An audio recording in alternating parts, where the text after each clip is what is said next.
Hi friends, అందరు బాగున్నారా? నేను ఈరోజు మీకు వచ్చేసి స్ప్రౌట్స్ దోశ గురించి చూపిస్తానండి.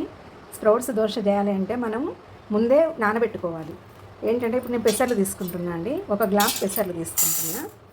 తర్వాత రాగులు, 1 గ్లాసు రాగులు తీసుకుంటున్నా అండి. తర్వాత శనగలు. మనకు అంటే స్ప్రౌట్స్ వచ్చేవి ఏవైనా కూడా తీసుకోవచ్చండి దోశకు. తర్వాత ఇవి శనగలండి.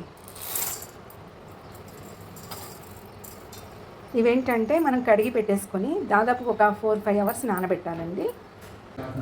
ఇవి స్ప్రౌట్స్ దోశకని చెప్పేసి మనం నానబెట్టాం కదండి, 4-5 అవర్స్ నానబెట్టాలని చెప్పాను కదా.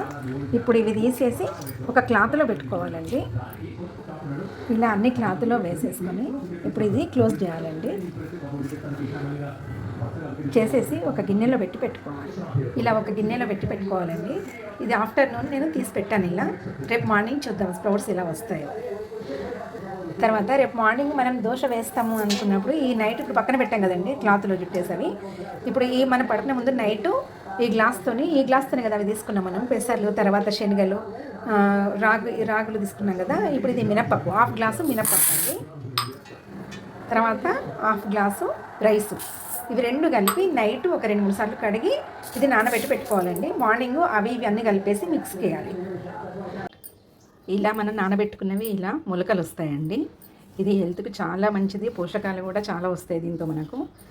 ఇప్పుడు ఇవి గ్రైండ్ చేసుకుందాము. అలాగే మనం నైట్ నానబెట్టుకున్న మినపప్పు, రైస్ అండి. ఇది గ్రైండ్ చేసి మిక్స్ చేయాలి. ఇప్పుడు మనం గ్రైండర్ పట్టుకుందామండి. ఇందులో ఈ మొలకెత్తిన స్ప్రౌట్స్ తీసుకొని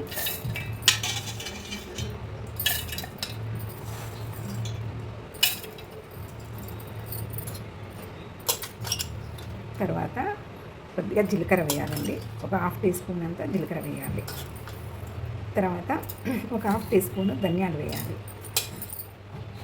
ఎందుకంటే ఇవి పప్పులతో చేసే దోశ కదండి, ఇవి వేస్తే బాగుంటాయి. తర్వాత వెల్లుల్లి రెబ్బలు, తర్వాత ఒక 4-5 పచ్చిమిర్చి కూడా వేసుకోవాలండి. ఇప్పుడు కొంచెం ఉప్పు వేసి గ్రైండర్ పడదాం. ఇలా గ్రైండ్ చేసుకోవాలండి.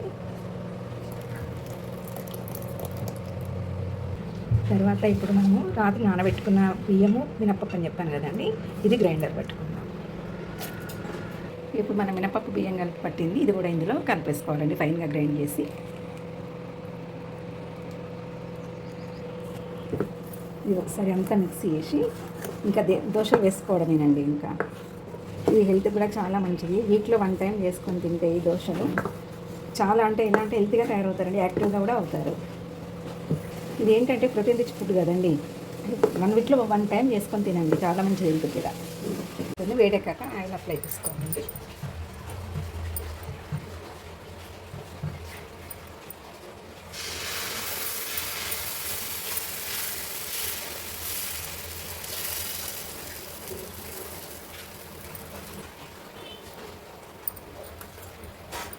చాలా తక్కువ ఆయిల్ వేసుకోవాలి. ఇది ఇలా కొంచెం ఎర్రగా కాగిన తర్వాత చుట్టూ ఇలా అంటూ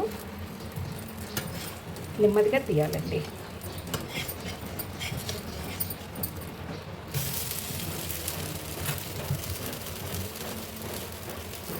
అంతే అండి, స్ప్రౌట్ దోశ రెడీ అయిపోయింది. మీరు కూడా ట్రై చేసి ఇలా చేసి నాకు కామెంట్స్లో పెట్టండి ఫ్రెండ్స్.